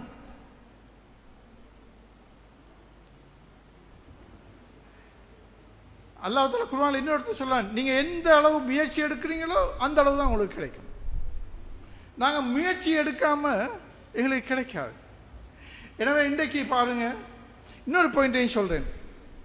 இந்த சமூகம் இன்றைக்கு அந்த அதாவது இந்த இந்த கொமாண்டிங்கில் இருக்கிற சமூகம், மேற்கத்திய சமூகம், கொமாண்ட் பண்ணிக்கொண்டு லீடர்ஷிப்பில் இருந்து கொண்டு பவர்ஃபுல்லாக இருக்கிற சமூகம், மேற்கத்திய சிந்தனை, இந்த மேற்கத்திய சமூகம் என்ன செய்கிறாங்கன்னு எங்களுக்கு தெரியும். பெரிய ஒரு அநியாயத்தை காசாவில் செய்கிறாங்க. ஆனால் அந்த சமூகத்தில் நிறைய பிரச்சனைகளுக்கு அந்த மேற்கத்திய சிந்தனை அவங்க வந்து இப்போ முந்தி எங்கள்கிட்ட வந்து லெக்சர் பண்ண வருவாங்க. ரைட், ஹியூமன் ரைட்ஸை பற்றி பேசுவாங்க, மனித உரிமைகள். எங்கள்கிட்ட வந்து எல்லாம் லெக்சர் பண்ணுறது மேற்கத்தியர்கள் வந்து கோட் ஷூட்டை போட்டுட்டு வந்து லெக்சர் பண்ணுறது மனித உரிமைகளை பற்றி. ஆனால் அவங்களோட மனித உரிமைகள் வெள்ளத்தோலுக்கு மட்டும்தான். ஏன்னா ஏன் தெரியுமா? வெள்ளத்தோலுக்கு மட்டும். மற்றவர்கள் அவர்கள் மனிதர்களாக அவங்க மனித உரிமை தான் பேசுகிறாங்க, உண்மைதான் அவங்க பேசுறது மனித உரிமை. ஆனால் அவர்கள் மனிதர்கள் யாருன்றதை வரைவிலக்கணத்தில் ப்ராப்ளம் இருக்கு. அவங்களுக்கு வெள்ளத்தோலாக இருந்தால் தான் நீங்கள் மனிதன், மற்ற தோலெல்லாம் நீங்கள் மனிதன் இல்லை என்ற வரைவிலக்கணம் அவங்கள்ட்ட இருக்குது. அதால தான் காசாவில் இஸ்ரேலில் டிஃபென்ஸ் மினிஸ்டர் சொல்றான், காசாவில் இருக்கிறாக்கள் எல்லாம் 2 கால் கொண்ட மிருகங்கள் என்று சொல்லி. இதெல்லாம் நாம கேட்டுட்டு இருக்கிறோம். இவங்க தான் எங்கள்கிட்ட லெக்சர் பண்ண வாருது. பச்சையான அநியாயத்தை. இது மேற்கத்திய சிந்தனையில் இருக்கிற அந்த மேற்கத்திய சிந்தனை இருக்கிற அந்த நாடுகள் எல்லாம் சப்போர்ட்ல செய்கிறாங்க. யூகே, யுஎஸ்ஏ எல்லா மேற்கத்திய நாடுகளும் இதுக்கு என்ன ஆயுதங்களை கொடுக்குறாங்க, எல்லா சப்போர்ட்டையும் பண்ணுறாங்க இதை செய்கிறதுக்கு. இந்த மேற்கத்திய சிந்தனை, இதுதான் அந்த சிந்தனை. ஆனா இது என்ன தெரியுமா நடக்குது? இப்ப இவங்களோட இந்த இந்த இந்த இந்த இந்த இந்த நாகரிகம், இந்த நாகரிகம் நான் மிக அடிச்சு சொல்றேன், இவ்வளவு காலமும் கொமாண்டிங்ல இருந்த இந்த நாகரிகம் காசாவில் அதாவது குழி தோண்டப்படுகிறது. இந்த நாகரிகம் மிக விரைவில் அடக்கம் செய்யப்படும், மிக விரைவில் அடக்கம் செய்யப்படும். அப்படி அடக்கம் செய்யப்பட்டு வரப்போகல இங்க ஒரு கேப் ஒன்று வரப்போகுது, இடைவெளி ஒன்று வரப்போகுது. அந்த இடைவெளியில் வர வேண்டியது இஸ்லாமிய நாகரிகம், எங்கட இந்த குர்ஆனிய நாகரிகம். ஏன்னா அந்த குர்ஆனிய நாகரிகம் வரல என்று சொன்னா இந்த அநியாயம் தொடர்ந்து நடந்துகிட்டே இருக்கும். 40களில் இதே யூத சமூகத்தை ஹிட்லர் 6 மில்லியன் மக்களை கொன்றான், ஜெனசைட். ஆனா இன்னும் 70 வருஷம் போயிட்டது, திரும்ப அதே ஆக்கள் இப்ப எத்தனை லட்சம் பேரை கொள்றாங்க. அதை விட வேர்ஸ்ட் பலர் சொல்றாங்க, யூதர்கள் ஹிட்லர் செஞ்ச வேலையை விட மோசமான வேலையை இவங்க செய்யறாங்க. அந்த ஹிட்லரால் பாதிக்கப்பட்ட மக்கள் இப்ப அவங்க இதுதான் ஏன் காரணம்னா இந்த நாகரிகங்கள் எல்லாம் இந்த 3வது பண்பாங்க இல்லை. அவங்கள்ட்ட பவர் இருக்குது, அவங்கள்ட்ட சக்தி இருக்குது, லீடர்ஷிப் இருக்குது, பணம் இருக்குது, ரைட். ஆனா அது ஒரு கைரோமத்தா வரையலாது. என்னன்னு சொன்னா கைரோமத்தில் 3வது பண்பு இருக்குது, துமினூன பில்லாஹ், அல்லாஹ் தாலாவோட ஈமானோட கனெக்ட் ஆகிப்பாங்க. அந்த பண்பில்லாத ஒரு சமூகத்துக்கு லீடர்ஷிப்பை கொடுத்தா இதுதான் நடக்கும். ஈமானிய உணர்வில்லாத, வஹியின் வெளிச்சம் இல்லாத, இந்த வஹியின் நூறு இல்லாத, இந்த வஹியின் ஹிதாயத் இல்லாத ஒரு சமூகத்துக்கு பவர் கிடைச்சா ஹிட்லர் மாதிரி 6 மில்லியன் 60 லட்சம் மக்களை கொண்டான். இன்றைக்கு இருக்கிற ஹிட்லர் நிட்டன்யாஹு லட்சக்கணக்கான மக்களை உயிரோடு இருக்கிறான். பிள்ளைகளை ஒரு அதாவது ஸ்டாவேஷன்ல பட்டினியோடு இருக்கிற பிள்ளைகள் ஒரு அந்த அந்த கோப்பையை எடுத்துக்கிட்டு வார நேரம் டிரெக்டா ஷூட் பண்றான். ஏஐ பவர்ட் ஏர்ஃபோர்ஸை வச்சு முழு மனித அதாவது வாழ்ற இடம் பள்ளி எல்லாத்தையும் டெஸ்ட்ராய் பண்றான். இதை இப்படி பார்த்து கொண்டிருக்கிறது. இந்த இதுதான் இன்றைக்கு இருக்கிற நாகரிகம், இதுதான் மேற்கத்திய நாகரிகம். இந்த நாகரிகம் காசாவில் குடிப்பதச்சு தோன்று அதாவது அங்கு புதைக்கப்படும். இந்த மேற்கத்தியத்தில் 20 வருஷமா இருந்துட்டு நான் சொல்றேன், ஒரு பிரிட்டிஷ் சிட்டிசனாக இருந்து கொண்டு சொல்றேன், அந்த நான் கண்ணால பார்க்கிறேன், அந்த நாகரிகம் காசாவில் குழி தோண்டி புதைக்கப்படுகிறது, தெளிவாக காண்றோம். அந்த நாகரிகத்துக்கு எதிராக மக்கள் திரண்டு வாராங்க. இப்ப அந்த நாகரிகத்தில் குடும்பங்கள் எல்லாம் அழிக்க அதாவது சின்ன பின்னப்பட்டு போயுது. அங்க குடும்ப அமைப்பு இப்ப இல்ல, அந்த குடும்ப அமைப்பு இல்ல. அது இல்லாம போனது மட்டும் இல்ல, இப்ப புதிய குடும்பத்தை அவங்க இன்ட்ரோடியூஸ் பண்றாங்க. இருக்கிற குடும்ப அமைப்பு எல்லாம் இல்லாம போனது ஒரு செய்தி. இப்ப புதிய செய்தி, இப்ப நீங்க ஸ்கூல்ல இருக்கிற உங்களுக்கு நம்பேலுமா, இது ஸ்கூல்ல இருக்கிற டெக்ஸ்ட் புக்ஸ்ல இருக்குது, இதை படிச்சு கொடுக்கறது கட்டாயம் ஃபர்லு. அங்க அப்படி படிச்சு கொடுக்கலாட்டி நீங்க ஒரு டெரரிஸ்ட், நீங்க ஒரு அடிப்படைவாதி, நீங்க ஒரு ஃபண்டமெண்டலிஸ்ட். என்ன தெரியுமா, அது ஒரு குடும்பம் என்பது 3 வகைப்படும். இது அவன் டெக்ஸ்ட் புக். இப்போ அது படிச்சாவன் எங்களோட பிள்ளை எல்லாம் அது படிக்கிற பாருங்க. இந்த நாகரிகத்தை, இந்த நாகரிகத்துக்கு கீழே தான், இந்த நாகரிகத்துக்கு வால் பிடிக்கிற சமூகமாக பல முஸ்லிம் சமூகங்களும் இருக்குது, இஸ்லாமிய நாடுகள் இருக்குது. அவங்கக்கிட்ட 3 இருக்குது. ஒன்று குடும்பம் என்பது 3 வகைப்படும். ஒன்று நீங்கள் ஒரு ஆண் ஒரு பெண்ணை திருமணம் செய்தால் அது ஒரு குடும்பம், ஒரு ஆண் இன்னொரு ஆணை திருமணம் செய்தால் அதுவும் ஒரு குடும்பம், ஒரு பெண் இன்னொரு பெண்ணை திருமணம் செய்தால் அதுவும் ஒரு குடும்பம். இதுதான் இன்றைய நாகரிகம். இந்த நாகரிகம் மிச்ச நாளைக்கு இருக்காது. நான் என்ன சொன்னேனே ஏற்கனவே, இவர்களுக்கு மனித உரிமைகளுக்கு ஒரு வரவிலக்கணம், இப்படியான இந்த நாகரிகம் அழிஞ்சு போகும், அழிஞ்சு கொண்டு போகுது. ஆனா இப்ப எங்களுக்கு தேவையான நாகரிகம் என்ன தெரியுமா? மனிதாபிமானமான நாகரிகம். ரைட்? அல்லாஹ் தஆலா குர்ஆன்ல சொல்றானே பாருங்க, இந்த நாகரிகம் மனிதர்களை டிரெக்டா சொல்றேன். இது எதுல சொல்ற தெரியுமா? இந்த இஸ்ரேல் அந்த மினிஸ்டர் பிபிசியில் டிஜிட்டல் மீடியாவில் 24/7 மீடியாவில் உலகத்துக்கு சொல்றார், நீங்க எல்லாம் 2 கால் கொண்ட மிருகங்கள் என்று சொல்றார். ஆனா இந்த நாகரிகத்தை நான் வச்சுக்கொண்டு இன்னமும் அப்படியே பார்த்து பார்த்து அதுக்கு பின்னால வால் பிடிச்சு கொண்டு இருக்கிறது. ஏன் நாங்கள் எங்களோட பிள்ளைகள் அடுத்த நாகரிகம் இஸ்லாமிய நாகரிகத்தை கட்டி எழுப்ப முடியாது? இந்த இஸ்லாத்திர நாகரிகம் இதிலிருந்து வந்த நாகரிகம். இதுல அல்லாஹ் என்ன தெரியுமா சொல்றான்? வலகத் கர்ரம்னா பனி Adam. Wow, what a beautiful civilization. அது அல்லாஹ் சொல்றான், நாங்க ஆதமுடைய ஒரு மனிதனை, அவன் மனிதன் யாரா இருந்தாலும் மிஸ்ரஜி முஸ்லிம் சொல்லல. வலகத் கர்ரம்னா முஸ்லிமுன்னு சொல்லல. வலகத் கர்ரம்னா மூமின் அப்படி இப்படின்றலாம் சொல்லல. அதாவது ஒவ்வொரு அல்லாஹ் சொல்றான், ஒவ்வொரு மனிதனும், அது கருப்பா இருக்கலாம், வெள்ளையா இருக்கலாம், ஐரோப்பாவில் இருக்கலாம், ஏசியாவில் இருக்கலாம், ஆப்பிரிக்காவில் இருக்கலாம், ஒவ்வொரு மனிதனும் கர்ரம்னா நாங்கள் கண்ணியப்படுத்தி இருக்கிறோம். ஒவ்வொரு மனிதரும் நாங்கள் காலையில் ஆயிஷா சித்திகாட் எக்ஸிபிஷனுக்கு ஒரு எஜுகேஷன் டிபார்ட்மெண்ட்லேருந்து ஒரு சிங்கள ஒரு லேடி ஆஃபீஸர் வந்தா. அவர்கிட்ட நான் சொன்னேன், நீங்கள் புத்த ஆகம ஃபாலோ பண்ணுறதா இருக்கலாம், நான் இஸ்லாமிய ஆகம ஃபாலோ பண்ணுறதா இருக்கலாம், உங்களோட லாங்குவேஜ் வேறு இருக்கலாம், என் லாங்குவேஜ் வேறு இருக்கலாம், ஆனால் எனக்கு ஏண்ட அல்லாஹ் என்ன தெரியுமா சொல்கிறான்? உங்களை நான் கண்ணியப்படுத்தணும். நீங்கள் புத்தரை வணங்குறதுக்காக நான் போய் சிலை உடைக்க இயலாது. நீங்கள் புத்தரை வணங்குறதுக்காக உங்களுக்கு நான் அடிக்க வர இயலாது. நான் உங்களுக்கு போயிட்டு நோ, நீங்கள் வாரீங்களா, நான் உங்களை கண்ணியப்படுத்தணும். இதைத்தான் என் அல்லாஹ் எனக்கு சொல்கிறான். எனவே நீங்கள் வாங்க, இருங்க, நான் உங்களை கண்ணியப்படுத்தேன்னு சொன்னேன். உலகத்துக்கு இது நான் சொன்னேன், இது அல்லாஹ்வுடைய ஓர்டர் எங்களுக்கு. இதுதான் எங்களோட சிவிலைசேஷன். எனவே இந்த சிவிலைசேஷனை கொடுத்து எங்களோட பிள்ளைகளை நாங்கள் வளர்க்க வேண்டியிருக்குது. அடுத்த பரம்பரை இதுக்கு தயார்படுத்த வேண்டியிருக்குது. நான் திரும்பவும் சொல்கிறேன், மிக அண்மை காலத்தில் நான் எதிர்பார்க்கிறேன், இன்னும் ஒரு மிச்சம் காலம் போகாது, இந்த மேற்கத்திய நாகரிகம், இந்த மனிதாபம் இல்லாத ஆனால் பவர் இருக்கிற, ஆனால் ஈமானிய உணர்வு இல்லாத ஈமானிய உணர்வு சொல்றது அங்கே தான் மனிதாபம் இல்லாத நாகரிகம். இந்த நாகரிகத்துக்குரிய சாவு மணி இது டெத் பெட்ல தான் இப்போ இருக்குது. ஆல்ரெடி உங்களுக்கு தெரியும், நீங்கள் மேற்கத்திய பார்த்தா தெரியும், குடும்பங்கள் டிஸ்ட்ராய் பண்ணப்பட்டிருக்கிறது. இப்போ போதாதுக்கு அது இன்னும் ஒரு ஃபாஸ்ட் ஹை ஸ்பீடில் போகுது அந்த குடும்பத்தில் டிஸ்ட்ரக்ஷன்.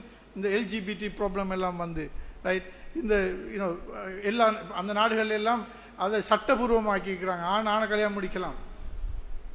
நிறைய எங்களோட வேலை செய்கிறாக்கள் சில ஏரியாக்களில், அதாவது ஆணும் பெண்ணும் மிக்கிற குடும்பங்களை போட்டு பார்த்தா ஆணும் பெண்ணும் மிக்கிற குடும்பம் குறவு. சில இன்ஸ்டிடியூஷன்ல ஆணும் பெண்ணும் கொடுக்குற குடும்பங்கள் தான் கூட. இது சர்ச்சிலேயே அந்த கல்யாணம் நடக்குது.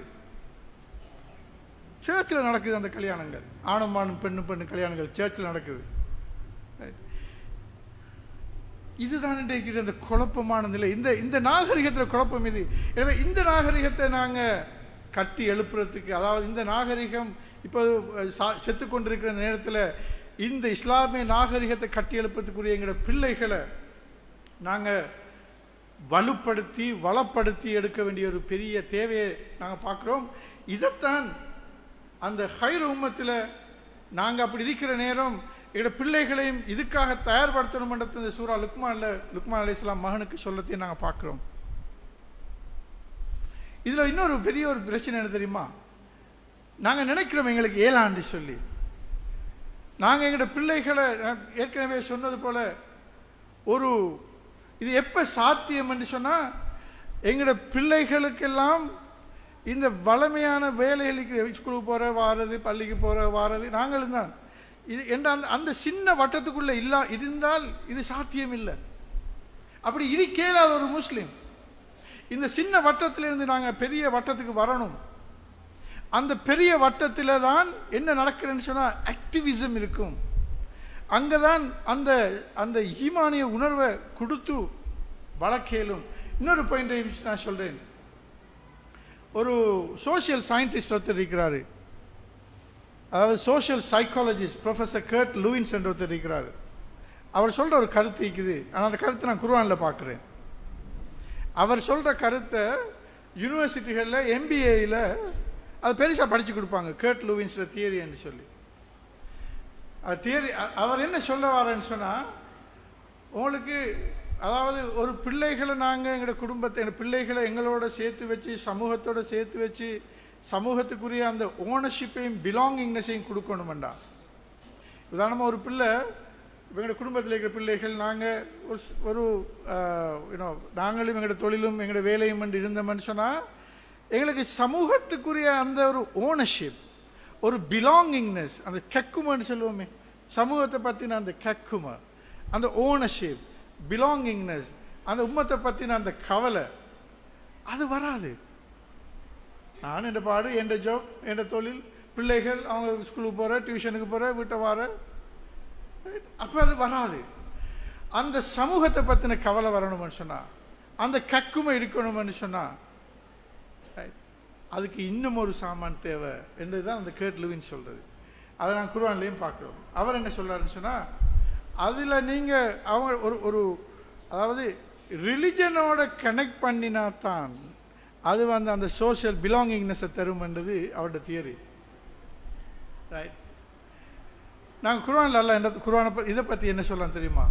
குர்ஆனி ஆயாத்தில் பற்றி சொல்ல போக்கில் நஸல பிஹி ரூஹுல் அமீன், ரூஹுல் அமீன்ட்டு இறங்கிச்சுது அந்த ஆயாத்துகள். அலா கல்பிக்க, உள்ளத்தின் மீது, நஸல பிஹி ரூஹுல் அமீன் அலா கல்பிக்க லிதகூன மினல் முன்திரீன். உங்களோட உள்ளத்தில் குர்ஆனிய ஆயாக்கள் இறங்கிட்டேன்னு சொன்னால், ரைட், இப்போ அந்த ஹைர் உம்மத்தையும் இதே நாங்கள் கனெக்ட் பண்ணிடலாம். பாருங்கள் எப்படி கனெக்ட் பண்ணலாமெண்டு. இப்போ ஹைர் உம்மத்தில் பண்பு என்ன?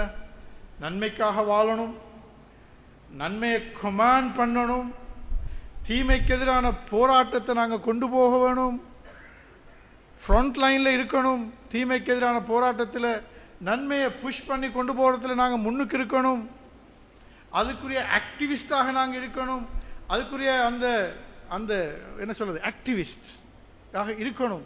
அப்படி தான் இது ரெண்டும் செய்யலாம். அந்த ஃபர்ஸ்ட் டைம் ரெண்டையும், அதாவது ஹைர உம்மத்திட முதல் 2 அடையாளத்துக்கு உரிய புருஷர்களாக நாங்கள் இருக்கணும்னு எங்கள் பிள்ளைகளை மாற்றணும்னு சொன்னால் இந்த ரெண்டும் இருக்கணும். ஆக்டிவிசம் இருக்கணும், நன்மைக்காக போராடணும், தீமையை எதிர்க்கிறதுக்காக போராடணும். ஒவ்வொரு குடும்பமாக சும்மா தனித்தனி இருந்து அது நடக்காது. எல்லாரும் சேர்ந்து கைகோர்த்து அது நடக்கணும். நெட்வொர்க் டெவலப் பண்ணணும். நாங்கள் எங்களோட நெட்வொர்க் எந்த அளவுக்கு கூட்டி போகிறோமோ அப்போ தான் சமூகத்தில் நெட்வொர்த் கூடும். Your network is your net worth. அதாவது நாங்கள் எந்த அளவுக்கு கனெக்ட் ஆகி இருக்கிறோமோ, ஒரு சமூகம் எந்த அளவு கொஹீசிவாக இருக்குதோ, மொத்தமாக சமூகம் ஒற்றுமையாக இருக்குதோ, அந்த நெட்வொர்க் கூடுதோ, அப்போ தான் எங்களோட நெட்வொர்த் கூடும், சமூகத்தில் நெட்வொர்த் கூடும். எனவே நாங்கள் தனித்தனியாக இருக்காம எல்லாரும் சேர்ந்து கைகோர்த்து அந்த ஒரு சமூகமாக நாங்கள் கட்டி எழுப்ப வேண்டிய தேவை இருக்குது. அப்போ அவர் சொல்கிறாரு, நீங்கள் இந்த நன்மை, அதாவது ஒரு சமூகத்தில் இருக்கிற பிள்ளைகளுக்கு, அவர் பிள்ளைகளை பற்றி சொல்ல போக்கலாம் இதை சொல்கிறாரு, ஒரு பிள்ளைகளுக்கு அவங்க சமூக உணர்வுள்ள பிள்ளைகளாக அவங்க மாற்றணும்னு சொன்னால், அவங்களும் அவங்கள பாடும் இல்லாமல், அது பிள்ளைகளாகவும் இருக்கலாம், பெரியாக்களாகவும் இருக்கலாம், அவங்களும் அவங்கள பாடும், ஏண்ட தொழில், ஏண்ட ஜொப்பு, ஏண்ட பிள்ளை, ஏண்ட குடும்பம், நான் பள்ளி, அவ்வளவுதான் என்ற விஷயம் முடிஞ்சுது. இப்படி இருந்தால் அது ஹைர் உம்மத்துக்கும் அதுக்கும் சம்பந்தமே கிடையாது. ஒரு ஹைர் உம்மத்து வரவே வராது இந்த நேச்சரில். அந்த ஹைர் உம்மத்து வரணும்னு சொன்னால் அவங்க ஒரு ஆக்டிவிஸ்டாக இருக்கணும், ஒரு விஷனரியாக இருக்கணும், மிஷனை சுமந்த ஆக்களாக இருக்கணும், நன்மைக்காக வாழ்றாக்கள், தீமையை தடுக்கிறார்கள். இதுதான் முதலாவதும் 2ஆவதும் பண்பு. 3ஆவது பண்பை பற்றி நான் கடைசியாக சொல்கிறேன். இந்த முதலாவது பண்பும் 2ஆவது பண்பிலையும் நாங்கள் அந்த 3 பாக்ஸையும் டிக் பண்ணினா தான் நாங்கள் ஹைர் உம்மத். எனவே எங்களோட பிள்ளைகள் நாங்கள் அப்படி செய்ய வேண்டியிருக்குது. அப்போ கர்ட் லூயின்ஸும் தான் சொல்கிறார். என்ன சொல்கிறாருன்னா, அந்த முதலாவதையும் 2ஆவதையும் செஞ்சு உங்களுக்கு அந்த பிள்ளைகளுக்கு எங்களுக்கு ஒரு சமூக சிந்தனை, சமூக உணர்வு வரணும்னு சொன்னால் நாங்கள் ரிலிஜனோட கனெக்ட் ஆகணும்னு அவர் சொல்கிறார். பிள்ளைக்கு அதாவது ரிலிஜனோட கனெக்ட் பண்ணச்சுன்னா தொழுகிற நோன்பு பிடிக்கிறது அல்ல. ரைட்? எங்களுக்கு அந்த நாங்கள் ஒரு சமூகம் என்ற சிந்தனை, சமூகம் என்ற சிந்தனை. அதுக்கு அவர் சொல்றது அந்த அது சொல்ல குரூப் பிலாங்கிங்னஸ் என்று சொல்லுவார் இங்கிலீஷில். Group belongingness. அந்த குரூப் பிலாங்கிங்னஸ் ஒரு கொள்கையோட தான் வரும். அல்லாஹ் தாலா குர்ஆனில் சொல்லுவாங்க, நஸல பிஹி ரூஹுல் அமீன் அலா கல்பிக. அல்லாஹ் தாலா இதனை ரூஹுல் அமீன் ஜிப்ரீல் அலைஹிஸ்ஸலாமோட உள்ளத்தில் கொண்டு வந்து இறக்கினார். இது உங்களோட உள்ளத்தில் இருக்குமாக இருந்தால் உங்களுக்கு ஒரு நேச்சுரல் ரெஸ்பான்ஸ் ஒன்று இருக்கும். அந்த வசனம் இது இல்லாமல் முடிய இல்லை. அதாவது இந்த குர்ஆனிய ஆயாத்துகளை ஜிப்ரீல் அலைஹிஸ்ஸலாமோட உள்ளத்தில் இறக்கினார் என்று சொல்லி அந்த வசனம் முடிய இல்லை. அது எப்படி தெரியுமா முடியுது? நஸல பிஹி ரூஹுல் அமீன் அலா கல்பிக லிதகூன மினல் முன்திரீன். அப்படி அந்த இது உள்ளத்தில் வந்தேன்னு சொன்னா நீங்க ஒரு முந்திராக மாறுவீங்க. என்ன முந்திரன்னு சொன்னா? எச்சரிக்கையாளராக, ஒரு ஆக்டிவிஸ்டாக, ஒரு மிஷனரியாக, ஒரு விஷன் உள்ளவராக நீங்க மாறுவீங்கன்னு எல்லாம் சொல்றாங்க. எனவே ஒரு ஹைர உம்மத் வரணும் என்று சொன்னா, ஒரு ஹைர உம்மத்தை உருவாக்க வேணும் என்று சொன்னா, நன்மையை ஏவுற சமூகம், நன்மைக்காக வாழ்ற சமூகம், தீமையை தடுத்து நிப்பாற்ற அந்த ஆளுமையும் பலமும் சக்தியும் எல்லாம் கொண்ட அந்த சமூகமாக வரணும் என்று சொன்னா நாங்கள் என்ன தெரியுமா செய்யணும்? இந்த குர்ஆனிய ஆயாத்துகளை உள்ளத்தில் இறக்கணும். இறக்கிட்டு அல்லாஹ் சொல்றான், அந்த இறக்கின உடனே அதுக்கு ஒரு நேச்சுரல் ரெஸ்பான்ஸ் இருக்குது. இதை சும்மா இருக்க மாட்டா, இது ஒரு நாள் சும்மா இருக்காது. ஏன்னா இது அவ்வளவு லைட், ஒளி, நூறு உள்ளுக்குள்ள இருக்கிறது எல்லாம். இந்த நூறு சும்மா இருக்காது. அந்த நூறை வச்சுக்கொண்டு போறீங்க, லைட்டை போட்டால் அது பிரகாசிச்சு கொண்டே இருக்கும். அந்த லைட் வந்து ரேடியேட் பண்ணிக்கொண்டே இருக்கும், சும்மா இருக்காது. எனவே அந்த ரேடியேட் பண்ணுறதுல அவருக்கு லைட்டை ரேடியேட் பண்ணணும்னு சொன்னால் இருட்டுகளை, இங்கே உள்ள ப்ராப்ளம்களை, நாட்டில் இருக்கிற பிரச்சனைகளை அது இல்லாமல் ஆக்கிக்கொண்டே இருக்கும். அது நேச்சுரல் ரெஸ்பான்ஸ். எனவே நாங்கள் செய்கிற வேலை அந்த முதலாவதும் ரெண்டாவதும் நடக்கணும் என்று சொன்ன அந்த ஹைர் உம்மத்தில் எங்களோட பிள்ளைகளுக்கு இந்த குர்ஆனை உள்ளத்தில் நாங்கள் இறக்கணும். உள்ளத்தில் இறக்குறதுன்றது நான் மிச்சம் தாழ்மையாகவும் அன்பாகவும் சொல்கிறேன். குர்ஆனை ஹிஃபுல் பண்ணுறது மட்டும் அல்ல. ஹிஃபுல் கட்டாயம் நாம் எங்களுக்கெல்லாம் ஹிஃபுல் பண்ணலுமென்னு சொன்னால் we have to do that. நான் கவலைப்படுற ஒரு விஷயம், நான் ஒரு ஹாஃபிலாக இல்லாமல் இருக்கிறது. நான் இன்னும் ட்ரை பண்ணுறேன், இப்போவும் பாடமாக்குறேன், இன்னும் தொடர்ந்தும் கொஞ்சம் கொஞ்சமாக பாடமாக்கிட்டு வரேன். ஆனால் சின்ன வயசில் பாடமாக்கி இருந்தால் லேசாக இருந்திக்க மட்டும் நான் இப்போ மிச்சமே கவலைப்படுறேன். ஆனால் அந்த ஹிஃபுல் பண்ணி மட்டும் இருக்கிறது அந்த முன்திராகங்களை மாற்றாது. ஏன்னா அந்த பாடமாக்குறது அல்ல அவடத்தில் உள்ள விஷயம்.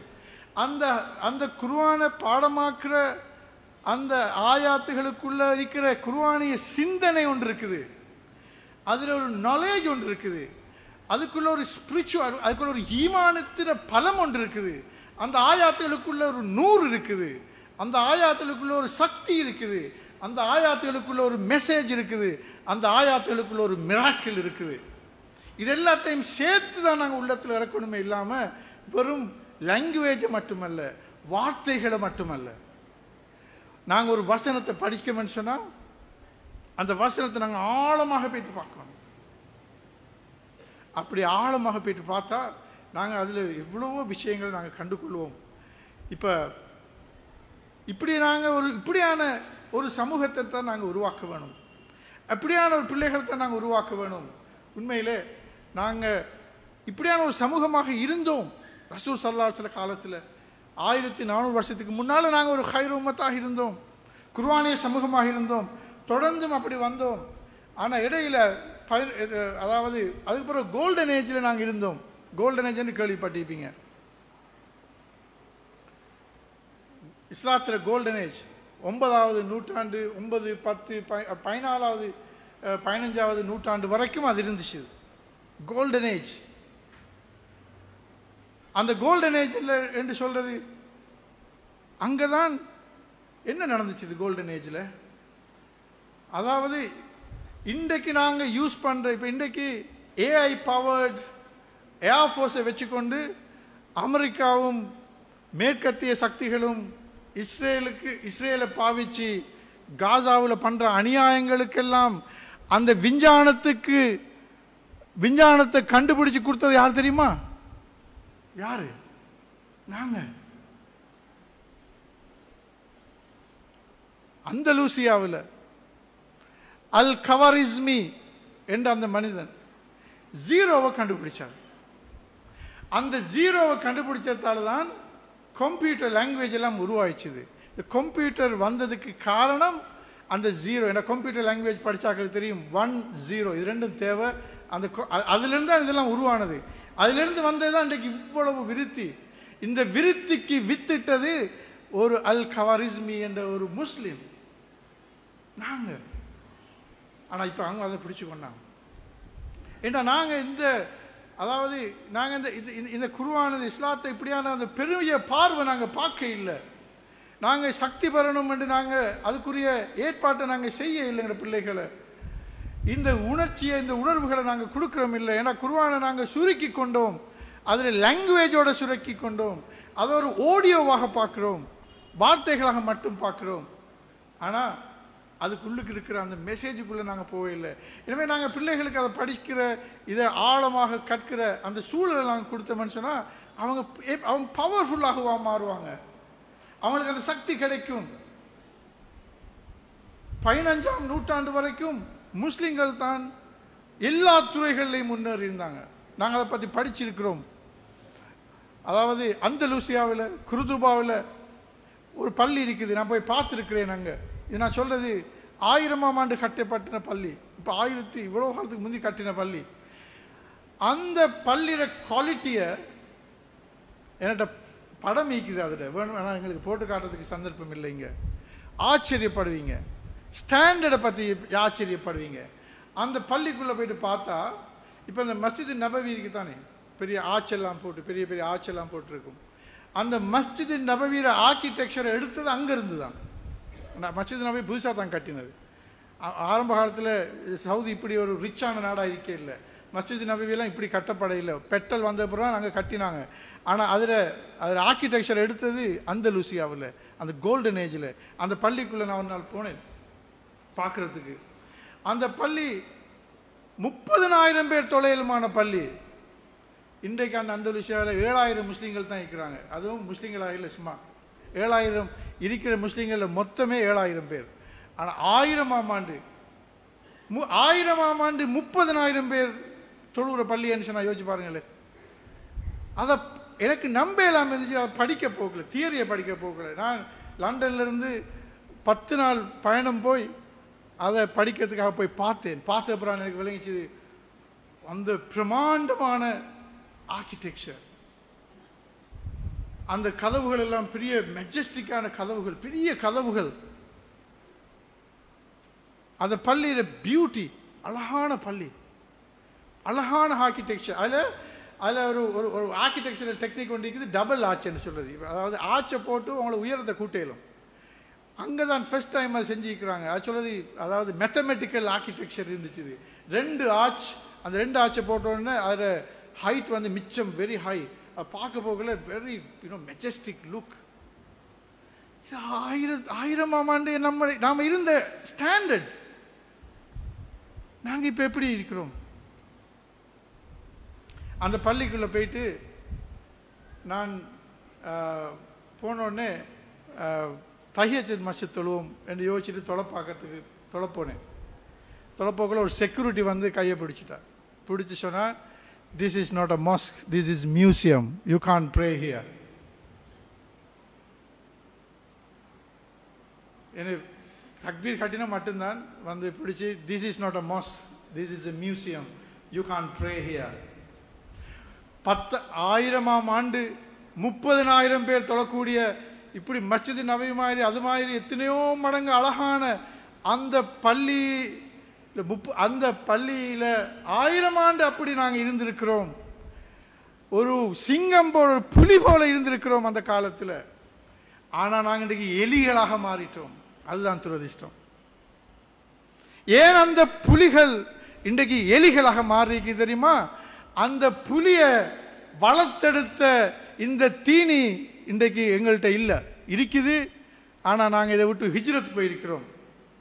அல்லாஹ் குர்ஆன்லேயே சொல்ற மாதிரி இது எங்கள்கிட்ட இருக்குது. ஆனால் இதில் இருந்து நாங்கள் ஹிஜ்ரத் போயிட்டோம். இது சும்மா புத்தகத்தில் இருக்குது, வாசிக்கிறதுக்கு இருக்குது, பாடமாக்குறதுக்கு இருக்குது. இதால் நாங்கள் சக்தி பெற இல்லை, இதில் வாழ்க்கையை நாங்கள் வாழ இல்லை, இதுக்குள்ளுக்கு போய் பார்க்க இல்லை, இதில் இருக்கிற ஆளுமைகளை நாங்கள் பெற இல்லை. அல்லாஹ் தாலா இதில் சொல்கிறது உண்மையில் இதை பற்றி பேசணும், எவ்வளோ பேசணும். ஆனால் இதில் எனவே இது இப்படி நாங்கள் வந்ததால் அந்த புலிகளாக இருந்த நாங்கள் இன்றைக்கு எலிகளாக மாறிட்டோம். அங்கே புலிகளுக்கு வாழ்கிறதுக்கு என்ன தேவை? காடு தேவை. எனவே அங்கே இருக்கிற அந்த பள்ளிகள் எல்லாம் அது மாதிரி புலிகள் வாழ்கிறதுக்கு பெரிய காடு தேவை, பெரிய இடம் தேவை. அப்படி தான் எல்லாமே இருக்குது. நான் அதை அந்தலுசியாவில் பார்த்தோம், பொஸ்னியாவில் நாங்கள் பார்த்தோம். நானும் இந்த இருக்கிறார் ஒரு கெஸ்ட் ஒன்று வந்திருக்கிறார். அவரை ஃபஸ்ட்டாக நான் சந்தித்தது அங்கே தான், பொஸ்னியாவில் சரையாவோ என்ற சிட்டியில். அங்கே ஒரு 16ஆம் நூற்றாண்டு பள்ளி இருக்குது. அதுவும் மேசிவ் பள்ளி, 16ஆம் நூற்றாண்டு பள்ளி. அந்த பள்ளிக்கு முன்னுக்கு என்ன தெரியுமா இருக்குது? அந்த பள்ளிக்குள்ளே என்ன தெரியுமா இருக்குது? அந்த பள்ளிக்குள்ளே பெரிய லைப்ரரி இருக்குது. அந்த லைப்ரரியில் இமாம் கசாலிற இஹ்யா உலுமுத்தீன்ற கையெழுத்து பிரதியை நாங்கள் பார்த்துட்டு வந்தோம். அப்படி ஒரு மெஜஸ்டிக்கான ஒரு கல்வி, ஒரு அறிவு சமூகம். இன்றைக்கு எங்களோட பள்ளிகளில் லைப்ரரி எங்கே இருக்குது? கிடாரமும் சகனும் தான் இருக்குது. நாங்கள் இந்த கல்ச்சரை மாற்றணும். அறிவு சாப்பாட்டு சமூகத்திலிருந்து அறிவு சமூகத்துக்குள்ளே நாங்கள் வரணும். அந்த பள்ளியில் இன்னொன்று இருந்துச்சு, முன்னுக்கு லைப்ரரி, இமாம் கசாலிற ஹேண்ட் ரிட்டன் இஹ்யா உலுமுத்தீன் இருக்குது. நாங்கள்லாம் பார்த்துட்டு வந்தோம். ரைட், அது மாதிரி அங்கே அடுத்தத்தில் ஸ்கூல். இதெல்லாம் ஒரு காம்பவுண்ட். எங்களோட பள்ளியில் லைப்ரரி எங்கே, ஸ்கூல் எங்கே? ஒன்றுமில்லை. எனவே நாங்கள் மீண்டும் இதுதான் அந்த கோல்டன் ஏஜ். எனவே இந்த மீண்டும் அந்த கோல்டன் ஏஜை நாங்கள் பெற்றெடுக்கணும். எனவே எங்களோட பிள்ளைகளுக்கு நாங்கள் அதை கொடுக்கணும். எனவே நாங்கள் எலிகளாக மாறினத்தால் இப்போ என்ன தெரியுமா நடந்திருக்கு? நான் அதை சொல்லி நான் முடிக்கணும் என்ற டைம் முடியுது. நாங்கள் புலிகளாக இருந்தோம். நான் போனேன், இதெல்லாம் நான் டர்க்கிக்கு போயிட்டு பார்த்தேன், பொஸ்னியாவுக்கு போயிட்டு பார்த்தேன், அந்தலூசியாவில் ஸ்பெயினில் கொர்துபாவில் போயிட்டு பார்த்தேன். இதெல்லாம் என்னத்தை பார்த்தேன் தெரியுமா? நாங்கள் புலிகள் வாழ்ந்த இடத்தை போய் பார்க்கணுன்றதுக்காக பார்த்தேன். எனக்கு ஒரு ஆசையாக இருந்துச்சு, நாங்கள் எப்படி வாழ்ந்தோம்னு பார்ப்போம்னு சொல்லி நான் போய் பார்த்தோம். இன்னமும் இருக்குது. அதை இப்படி சொல்லலாம், புலிகள் வாழ்ந்த காடுகள் இன்னும் இருக்குது, புலிகள் வாழ்ந்த அடையாளங்கள் இன்னும் இருக்குது. ஆனால் புலிகளை காண இல்லை. ஏன்னா புலிகள் எல்லாம் எலிகளாக மாறிட்டுது. நாங்கள் இதிலிருந்து நாங்கள் கலண்டு வந்ததால, குர்ஆனிய சமூகமாக நாங்கள் இல்லாததால இப்போ என்ன தெரியுமா நடந்திருக்குது?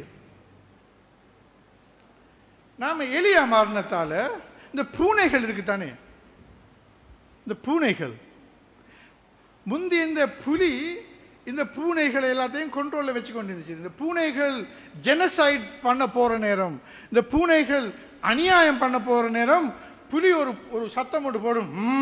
போட்டால் இந்த புலிகள் எல்லாம் பயந்து நடுங்க, ஓ இந்த புலி இவர் இருக்கிறார், நமக்கு ஒரு வேலையும் செய்யலாம். இப்போ புலி இல்லை தானே, இப்போ எல்லாம் எலி தானே. பூனைக்கெல்லாம் விளையாட்டு, எலியை போட்டு எலியை வச்சு விளையாடி இந்த பூனைகள் இன்றைக்கு இந்த உலகத்தில் எடுத்து நடத்துகிறாங்க. நாங்கள் எலிகளாக போய் அந்த பூனைகளில் விளையாட்டு பொருட்களாக நாங்கள் மாறி இருக்கிறோம். இந்த சமூகம் மாறணும். இந்த எலிகளை நாங்கள் மீண்டும் புலிகளாக மாற்றணும்னு சொன்னால் இந்த குர்ஆனுக்கூடாக அந்த பயணம் நடக்கணும். குர்ஆனை நாங்கள் சும்மா வச்சிருந்தா நடக்காது. நான் உங்களுக்கு அடித்து சொல்கிறேன், எங்களுக்கு அது செய்யலாம், நிச்சயமாக செய்யலாம். கடைசியாக 3வது பண்பு அல்லாஹ் சொல்லலாம் தானே. என்ன 3வது பண்பு? மூமின்கள். மூமின்கள் என்றா யாரு? அல்லாஹ் பல இடத்துல பல மாதிரி சொல்றான். அப்போ ஒரு இடத்துல ஒருவர் கேட்டார், மூமின்களை பற்றி நான் பல இருக்குது, உண்மையான மூமின் யாரு? ஒவ்வொருத்தரும் ஒவ்வொரு மூமின் என்று சொல்றாரு. உண்மையான மூமின் யாரு? உண்மையான மூமின் இடத்துக்குரிய கேள்விக்குரிய பதில நான் சொல்ல தேவையில்லை, யாரும் சொல்ல தேவையில்லை, அல்லாஹ் சொல்றான். அது அல்லாஹ் சொல்ற பதில என்னன்னு கேட்டுட்டு நான் முடிக்கிறேன். அதை சொல்லிட்டு உங்களுக்கு காட்டி தந்துட்டு நான் முடிக்கிறேன். அதாவது உண்மையான மூமின்களை, சும்மா மூமின்ல உண்மையான மூமின்கள். அல்லாஹ் சொல்றான் இதை சூரத் அன்ஃபால்ல, இன்னமல் முஃமினூன, மூமின்கள் இவர்கள் தான் மூமின்கள். அல்லதீன இதா ذுக்கிரல்லாஹு, இந்த மூமின்கள் யார் என்று சொன்னா, அல்லாஹ்வை ஞாபகப்படுத்தினால், அல்லாஹ்வோட ஞாபகம் வந்தால், அல்லாஹ் ஞாபகப்படுத்தப்பட்டால், வஜிலத் குலூபுஹும், அவனோட உள்ளங்கள் அந்த ஹுஷுவால, வஜிலத் குலூபுஹும், அவனோட உள்ளங்கள் நடுங்கும். உள்ளங்கள் நடுங்கும், அந்த உள்ளங்கள் தாக்கம் வரும். அல்லாஹ் ரசூல் அல்லாவை ஞாபகப்படுத்தினா, இப்போ இடத்துல நாங்கள் குர்ஆன் ஓதுறோம், தொழுவிக்கிறோம், பெரிய அல்லாஹ் தாலாவை ஞாபகப்படுறோம், அது எங்களை டச் பண்ணுதா? காதுக்கு கேட்குது. அங்கால ஏதாவது நடக்குதா? ஏன் அல்லாஹ்வுடைய இந்த ஆயத்துகள் ஓதப்போக்கில் எங்களுடைய உள்ளங்கள் ஏன் நடுங்குதில்லை? நடுங்கல்னு சொன்னால் அந்த அல்லாஹ்வுடைய ஆயத்துக்களை நாங்கள் கேட்க இல்லை. காது இருக்குது. லஹும் வலஹும் அயுனுன் லா யுப்சிரூன பிஹா வலஹும் ஆதானுன் லா யஸ்மஊன பிஹா. அவர்களுக்கு கண்கள் இருக்குது, பார்க்குறாங்க இல்லை. அவங்களுக்கு காது இருக்குது, கேட்குறாங்க இல்லை. லஹும் குலூபுன் லா யஃப்கஹூன பிஹா, உள்ளம் இருக்குது, ஆழமாக விளங்குறாங்க இல்லை. உலாயிக கல்லன்ஆம், இவர்கள் கால்நடை போன்றவர்கள். பல்ஹும் அவல், அதை விட மோசமான ஆட்கள் நல்லா சொல்றான். ரைட்.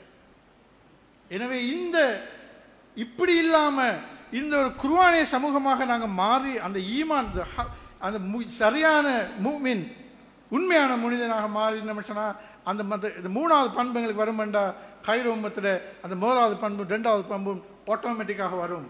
வஜிலத் குலூபுஹும் வைதா துலியத் அலைஹிம் ஆயாத்துஹு, அல்லாஹ்வுடைய இந்த ஆயாத்துகளை, குர்ஆனிய ஆயாத்துகளை, படைப்பில் இருக்கிற அத்தாட்சிகளை அவங்க பார்க்குற நேரம், கேட்குற நேரம் என்ன நடக்கும் தெரியுமா? முதலாவது அல்லாஹ்வை ஞாபகப்படுத்தினோடனே உள்ளம் அப்படியே நடுங்கும். நடுங்கும் என்று சொல்றது பயத்தில் நடுங்கிறது அல்ல, அது அந்த உள்ளத்தில் ஒரு ட்ரிகர் ஒன்று வரும். அடுத்தது அந்த ஆயாத்துகளை பார்க்குற நேரம், கேட்குற நேரம் ஜாதத்துஹும் ஈமானா, அவங்களுடைய ஈமான் கூடிக்கொண்டே போகும். வஅலா ரப்பிஹிம் யதவக்கலூன், அவங்களுடைய எல்லா விஷயத்தையும் ரப்பிடத்தில் தவக்கல் பண்ணிடுவாங்க.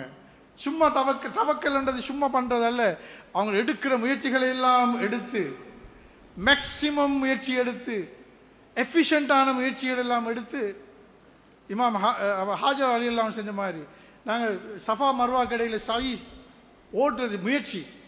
என்னத்துக்கான முயற்சி? ஒரு பிள்ளையை வாழ வைக்கிறதுக்கு, பிள்ளைக்கு தண்ணி எடுக்கிறதுக்கான முயற்சி. Maximum effort. ரைட். அந்த முயற்சி எஃபிஷியன்ட் எஃபர்ட்.